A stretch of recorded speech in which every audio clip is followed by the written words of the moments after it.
잡초와 같이 강인한 생명력을 지닌 식물로 알려진 들깨는 우리 몸에 꼭 필요한 필수 지방산인 오메가3 지방산이 풍부하게 함유되어 있는데요. 그런데 오메가3 지방산은 우리 몸에서 스스로 생성되지 않아 반드시 음식을 통해 섭취해야 한다는 사실 알고 계셨나요? 들깨는 오메가3뿐만 아니라 철분과 아연, 비타민 B1 등의 다양한 영양소가 풍부하게 들어있는데요. 이런 들깨에서 짜낸 기름이 바로 들기름입니다. 실제로 농촌진흥청 자료에 따르면 들기름의 지방산 중 약 60% 이상이 오메가3 지방산으로 다른 식물성 기름에 비해 월등히 높은 수치입니다. 그 수치는 참기름의 83배, 올리브유보다도 약 58배나 많이 함유되어 있습니다. 또한 오메가3의 일종인 알파리놀렌산의 풍부한 공급원 중 하나인 연어나 고등어보다도 오메가3 함량이 월등하게 높습니다. 하지만 이렇게 건강에 좋은 들기름도 어떤 음식과 어떻게 조리해서 먹느냐에 따라서 우리 건강에 독이 될 수도 있고 또 보약이 될 수도 있다고 합니다. 그래서 오늘은 들기름 건강하게 먹는 방법과 꿀팁 보관 방법, 그리고 주의사항에 대해서 알아보겠습니다. 오늘 영상 끝까지 시청하시면 들기름과 함께 먹으면 최고의 음식과 특급 레시피까지 들기름 완결편으로 들기름에 대한 모든 정보 알아가실 수 있습니다. 안녕하세요. 시니어 정보센터입니다. 아직 구독을 안 하셨다면 지금 바로 구독과 좋아요 꾹 눌러주시고요. 주변의 소중한 분들께도 많이 공유해주세요. 그럼 여러분의 건강을 기원하며 지금 시작하겠습니다. 들기름은 우리 건강에 정말 많은 영향을 미치는 식품이라고 할 수 있는데요. 그래서일까요? 요즘 들기름을 공복에 한 스푼씩 먹는다는 분들이 많이 계십니다. 그럴 만한 이유가 있는데요. 우리가 들기름을 매일 먹었을 때 몸에 어떤 변화가 일어나는지 지금 알아보겠습니다. 첫 번째는 당뇨병 예방입니다. 당뇨병을 앓고 있는 사람들은 혈당 조절뿐만 아니라 혈중 지질 수치의 변화에도 주의를 기울여야 하는데요. 바로 들기름이 이러한 면에서 많은 도움을 줍니다. 그 이유는 들기름의 가장 큰 특징인 불포화 지방산이 매우 풍부하다는 점인데요. 불포화 지방산이 풍부하다는 것은 콜레스테롤과 중성지방 수치를 낮춰주어 혈액순환을 개선해서 혈압을 조절하고 혈전 형성을 예방합니다. 이는 동맥경화와 고혈압 등 심혈관 질환 예방과 뇌혈관 질환 예방에도 도움을 준다는 의미입니다.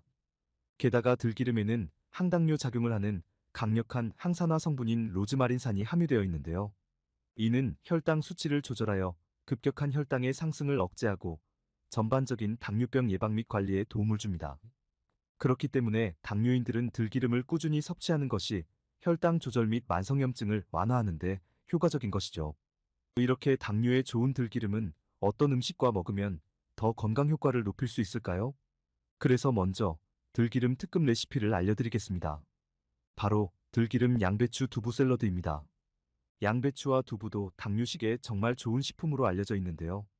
두 식품 모두 소화에 도움이 되고 혈당 지수가 낮아 혈당을 급격하게 상승시키지 않기 때문에 당뇨 환자에게 매우 중요한 요소가 됩니다. 이렇게 당뇨에 좋은 들기름과 양배추, 두부가 만나면 당뇨에 있어 최고의 궁합 음식이 됩니다. 만들기도 간단한데요. 재료부터 보면 채 썬 양배추, 두부 반모, 견과류 적당량, 들기름 2스푼입니다. 들기름은 샐러드 소스를 만들 건데요. 간장 2분의 1스푼과 식초나 레몬 2분의 1스푼, 마지막으로 들기름까지 넣고 섞어주시면 만능 샐러드 소스가 완성됩니다. 들기름 샐러드 소스가 완성되면 살짝 익힌 두부에 채 썬 양배추를 올리고 거기에 견과류를 추가한 뒤 오늘의 주인공 들기름 샐러드 소스를 뿌려주면 완성입니다. 취향에 따라 토마토나 파프리카, 상추 등 다양한 채소를 추가하면 더 좋습니다. 다이어트에도 도움이 되기 때문에 삶은 계란 등을 추가해서 먹으면 저녁 대신 먹어도 손색 없는 너무나 건강한 한 끼가 됩니다. 두 번째는 뇌 건강에 도움입니다. 들기름의 풍부한 오메가3 지방산 때문에 특히 뇌 건강에 도움이 되는데요. 뇌의 발달에 결정적인 영향을 미치는 DHA와 알파리놀렌산은 학습 능력 향상과 기억력 개선 등 두뇌 발달 효과가 뛰어나다고 잘 알려져 있습니다. 이는 성장기 아이들의 두뇌 발달과 치매의 원인이 되는 알츠하이머를 예방하기도 하는데요. 실제로 들기름의 인지 기능 개선 효과는 동물 실험을 통해 입증되었습니다. 쥐를 대상으로 한 미로 실험에서 들기름을 먹인 쥐는 다른 기름을 먹인 쥐에 비해 인지 능력이 유의하게 향상된 결과를 보였습니다. 해당 연구를 통해 들기름의 뇌세포 활성화, 신경 전달 물질 분비의 촉진, 뇌의 혈액순환 촉진 등이 확인되었습니다. 그래서 치매 예방을 위해서라도 들기름을 꾸준히 섭취하는 것이 중요합니다. 세 번째는 피부 미용에 도움입니다. 들기름의 비타민 E 성분은 피부 노화를 지연시키고 보호해주는 역할을 하는데요. 바로 주근깨와 검버섯 및 자외선으로 거칠어진 피부에도 좋다고 하니 참 놀랍습니다. 이는 들기름에 함유된 오메가3와 리놀렌산이 영양학적으로도 좋지만 피부에도 좋은 필수 지방산이라는 것인데요. 상처 치유 및 주름 개선에도 도움을 준다고 하니 피부 건강을 위해 들기름을 매일 먹는 것이 도움이 됩니다. 네 번째는 골다공증 예방입니다. 나이가 들수록 뼈 건강 또한 신경을 많이 써야 하는데요. 들기름의 풍부한 오메가3 지방산은 염증성 관절염과 류마티스 관절염에도 도움을 줍니다. 특히 오메가3 지방산인 알파리놀렌산은 뼈의 형성을 촉진하고 강화하는 효과가 뛰어난데요.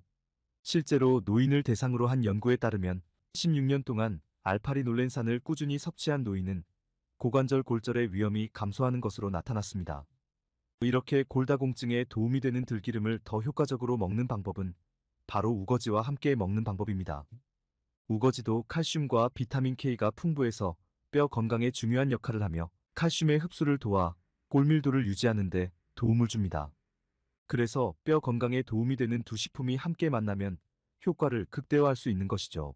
함께 먹는 방법은 우거지를 데치거나 볶아서 꼭 들기름을 넣어 드시면 맛있고 영양가 높은 특급 요리가 됩니다.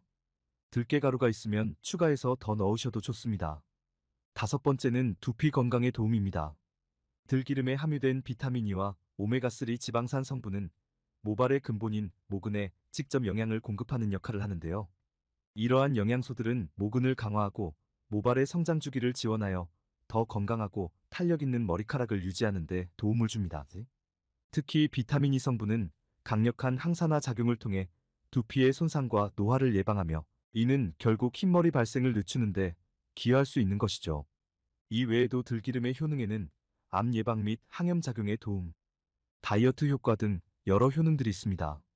다음은 들기름 섭취 방법에 대해 알아보겠습니다. 첫 번째, 아침 공복에 한 숟가락 먹기. 들기름을 생으로 먹기 불편하지 않다면 아침 공복에 한 스푼씩 먹으면 흡수율을 올리는데 아주 좋습니다. 두 번째, 음식과 함께 복용하기. 들기름은 발연점이 낮아 일반적으로 가열 없이 나물 무침할 때 들기름을 넣거나 밥에 들기름을 살짝 둘러서 비벼 먹어도 좋고 달걀 프라이에 살짝 뿌려 먹어도 좋습니다. 또한 달걀찜을 만든 후 한 스푼을 넣어 먹어도 좋고 다양한 무침 요리에 활용하면 좋습니다. 특히 앞서 알려드린 들기름 샐러드 소스로 만들어 다양한 채소와 함께 먹으면 좋습니다. 그리고 들기름은 언제 먹느냐에 따라 목적이 달라질 수 있는데요. 아침 공복에 드시면 좋은 경우는 담즙 분비를 촉진하고 간 해독에 도움이 됩니다. 그러나 필수 지방산 섭취가 목적이라면 식사 중에 섭취하는 것이 가장 좋은데요. 지용성 성분이 흡수를 높여주어 시너지 효과가 있기 때문입니다. 또한 혈액순환이 목적이라면 아침, 점심, 저녁 식사 후에 드시는 것이 좋습니다.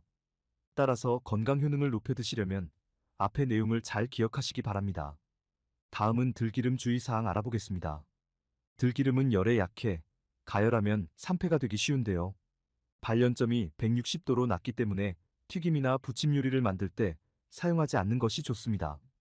들기름을 높은 온도로 가열할 경우 벤조피렌과 같은 발암물질이 생성될 수도 있기 때문입니다.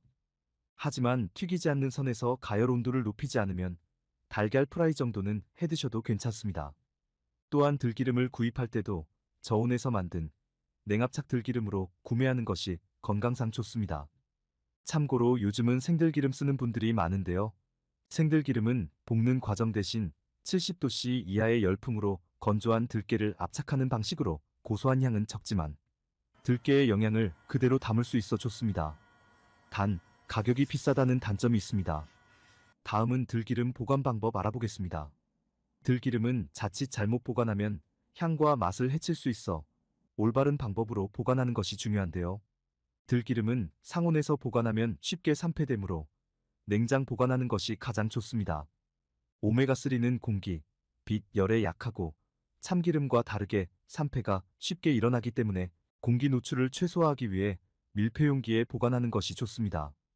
또한 들기름은 유통기한이 보통 6개월이지만 개봉 후 2달 이내로 섭취하는 것을 권장하는데요. 구입 시 제조일자가 많이 경과하지 않은 제품으로 용량이 작은 것으로 구입하여 빠르게 소비하는 것이 좋습니다. 마지막으로 들기름 꿀팁 보관법 알려드릴게요. 들기름을 좀 더 오래 보관하고 오랫동안 먹을 수 있는 방법은 1. 들기름과 참기름을 8대2의 비율로 섞어서 보관하면 풍미도 높이고 영양소도 보충이 됩니다. 참기름을 섞는 이유는 참기름의 비타민 E와 세사몰이라는 성분이 기름의 변질을 늦춰주기 때문에 오랫동안 보관이 가능해지는데요. 본연의 맛을 해치지 않을 정도로 들기름과 참기름의 비율은 7대3을 넘기지 않는 것이 좋습니다. 2. 또한 비 차단을 위해 기름병을 꼭 닫은 후 키친타올이나 검은 봉지 등으로 기름병을 잘 막아주는 것이 좋습니다. 지금까지 들기름에 대해서 알아봤는데요. 간단하게 정리해서 다시 말씀드리겠습니다. 들기름 건강 효과를 높여 먹는 방법에는 저온에서 만든 냉압착 들기름으로 아침 공복에 한 스푼씩 드시면 좋습니다. 들기름과 함께 먹으면 최고의 음식에는 양배추, 두부, 견과류, 우거지가 있습니다.